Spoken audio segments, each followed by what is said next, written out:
உங்க லைஃப்ல கோபத்துல பேசின ஒரு வார்த்தைக்காக இப்பவும் ரிக்ரெட் பண்ணிட்டு இருக்கீங்களா? அப்படின்னா இந்த கதை உங்களுக்கு தாங்க. ஒரு ஊர்ல ஒரு சின்ன பையன் இருந்தான். அவனுக்கு ரொம்ப சீக்கிரமா கோபம் வரும்.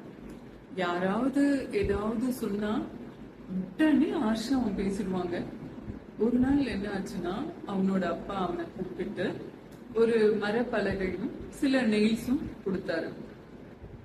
நீ கோவப்படுற ஒவ்வொரு டைமும் இந்த போர்ட்ல ஒரு நெயில் அடிச்சிட்டு அப்படின்னு சொல்லியிருந்தார். முதல் நாள் அந்த பையன் ஒரு 30 நெயில்ஸ் அடிச்சிருப்பாங்க.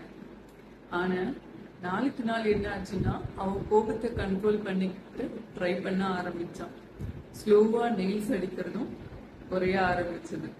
ஒரு நாள் முழுக்க அவன் ஒரு நெயில் கூட அடிக்கல. ரொம்ப ஹாப்பியா அவங்க அப்பா கிட்ட ஓடி போய் இத பத்தி சொன்னான்.